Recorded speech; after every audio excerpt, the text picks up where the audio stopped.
அன்பார்ந்த இணையதள நேயர்களை மீண்டும் www.qcrc.in என்ற இணையதளத்திற்காக நியூஸ் தமிழ் செய்தி அறிக்கையில் உங்களை சந்திப்பதில் பெருமகிழ்ச்சி அடைகிறோம். இன்று 12 மார்ச் 2009க்கான முக்கிய செய்திகளை தற்போது பார்க்கலாம். பாகிஸ்தானில் இன்று கராச்சி நகரிலிருந்து லாகூருக்கு போராட்ட நடவடிக்கை செய்த நவாஸ் ஷெரீப் தொண்டர்களை போலீசார் தடியடி பிரயோகம் செய்ததாகவும் பெரும் கலவரம் முற்பட்டதாக பாகிஸ்தானிலிருந்து தகவல்கள் வந்து கொண்டிருக்கின்றன. இன்று உதயமானது 9 கட்சிகள் கொண்ட மூன்றாவது அணி. நாங்கள் ஆட்சிக்கு வந்தால் இந்தியாவின் பொருளாதாரத்திலும் அயலுறவு கொள்கையிலும் மிக பெரிய மாற்றத்தை ஏற்படுத்தும் என்ற முழக்கத்துடன் 9 கட்சிகளை அங்கமாக கொண்ட மூன்றாவது அணி பெங்களூரில் உதயமானது. இதில் முன்னாள் பிரதமர் தேவகவுடா தலைமையிலான மதசார்பற்ற ஜனதாதளம் ஏற்பாடு செய்திருந்த இக்கூட்டத்தில் இந்திய கம்யூனிஸ்ட் கட்சி, மார்க்சிஸ்ட் கட்சி, அதிமுக, பகுஜன் சமாஜ் கட்சி, சமாஜ்வாடி கட்சி, தெலுங்கு தேசம், ஜார்க்கண்ட் காங்கிரஸ் கட்சி, தேசிய சிறுத்தைகள் கட்சி ஆகிய 9 கட்சிகள் இன்று கூட்டாக இந்த செய்தியை பெங்களூரில் வெளியிட்டதாக தகவல்கள் வந்து கொண்டிருக்கின்றன.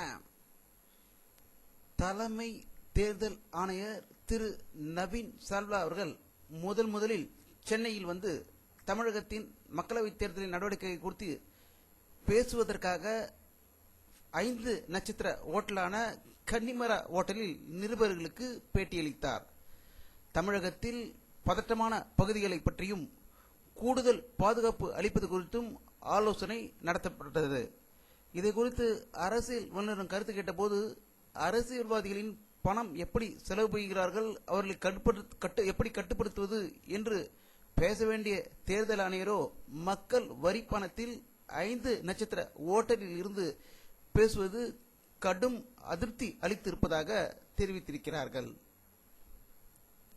மேற்கு வங்க மாநிலத்தில் நீண்ட இழுபறிக்கு பின்பு காங்கிரஸ் திரிணாமுல் காங்கிரஸ் இடையே தொகுதி உடன்பாடு ஏற்பட்டுள்ளதாகவும் மொத்தமுள்ள 42 மக்களவை தொகுதியில் 28 தொகுதிகள் திரிணாமுல் காங்கிரசுக்கும் 14 தொகுதிகள் காங்கிரசும் போட்டியிடும் என்று மாநில காங்கிரஸ் கட்சி தலைவர் திரு கேசவ ராவ் தெரிவித்ததாக தகவல்கள் வந்து கொண்டிருக்கின்றன.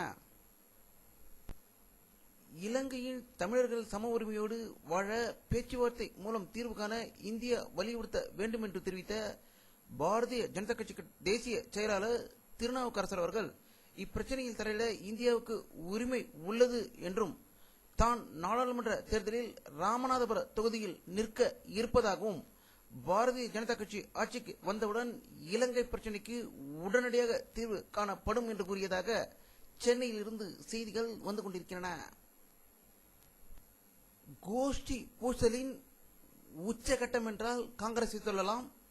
அப்படிப்பட்ட கோஷ்டி பூசல் உள்ள காங்கிரஸ் கட்சியில் தொகுதி பங்கீடு என்று வரும்போது ஒருவரை ஒருவர் கூடி தமக்கு எவ்வளவு பங்கு கிடைக்கும் என்பதை பற்றி பேசுவதற்காக மக்களவை தேர்தல் தொகுதி பங்கீடு குறித்து காங்கிரஸ் திமுக கட்சியின் இன்று மாலை பேச்சுவார்த்தை நடக்கின்றனரும், அதற்கு முன்னதாக இது குறித்து சென்னை சத்தியமூர்த்தி பவனில் கோஷ்டி தலைவர்கள் ஆலோசனை நடத்தியதாக செய்திகள் வந்து கொண்டிருக்கின்றன.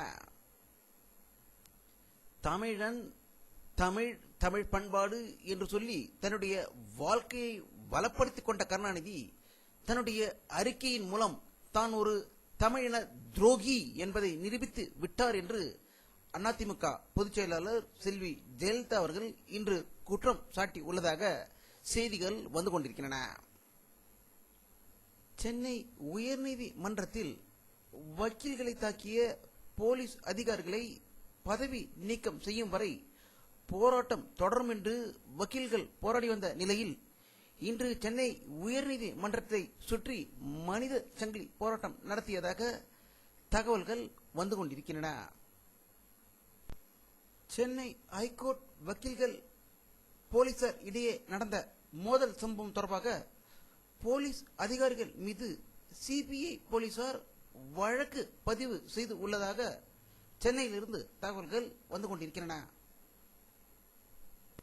வயதான தம்பதியரை நோட்டமிட்டு அவர்களுடைய வீட்டில் சென்று அவர்களை கொலை செய்து கொள்ளையடிக்க கூட்டம் பல சென்னையில் நடந்திருக்கின்ற வேளையில் சென்னை அண்ணா நகரில் உள்ள அசோக்குமார் என்ற அலுமினிய தொழிலதிபர் வீட்டில் நேற்று இரவு 10:30 மணிக்கு மர்ம ஆசாமிகள் உள்ளே புகுந்து அவரை கயிறால் கட்டி மயக்கப்படி தூவி அவர் வீட்டில் இருந்த 50 லட்சம் ரூபாய் நகை மற்றும் பணங்களை கொள்ளையடித்து சென்று விட்டதாக செய்திகள் வந்து கொண்டிருக்கின்றன. மத்திய அரசு இலங்கையை கட்டுப்படுத்துகிறதோ இல்லையோ, நம்முடைய விளையாட்டு வீரர்கள் மிக திறமையாக இலங்கையை தோற்கடித்திருக்கிறார்கள்.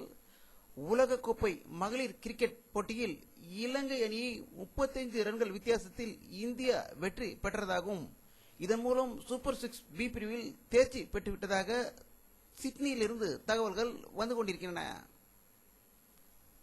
உலகில் தற்போதைய சமுதாயத்தினர் வெளியேற்றும் கரிமில வாயு கடந்த 5 லட்சம் ஆண்டுகளாக காணப்படாத அளவில் உலகில் கடலின் அமிலத்தன்மையை அதிகரித்து இருக்கிறது என்றும் இதில் 3 மடங்கு அதிகரித்து உள்ளதாகவும் இதனால் கடல்வாழ் உயிரினங்களுக்கு ஆபத்து ஏற்படும் என்று செய்திகள் வெளியாகிக் கொண்டிருக்கின்றன. வானிலை அறிக்கை 12 மார்ச் 2009 பிற்பகல் 2 மணியில் எடுக்கப்பட்ட சேட்டலைட் புகைப்படத்தை தற்போது பார்த்துக் கொண்டிருக்கிறீர்கள். தமிழகத்தில் அங்கங்கே மேகங்கள் இருப்பதும் இலங்கையில் அதிக மேகங்கள் இருப்பதும் தெரிகிறது. ஆனால் இதனால் கடும் மழை வருவதற்கான வாய்ப்புகள் கம்மியே என்று இந்த படம் மூலம் தெரிகிறது. இத்துடன் இந்த செய்தி அறிக்கை நிறைவேற இருக்கிறது. மீண்டும் நியூஸ் தமிழ் செய்தி அறிக்கையில் உங்களை சந்திக்கும் வரை உங்களிடமிருந்து விடைபெறுவது உங்கள் கே பாலாஜி. நன்றி.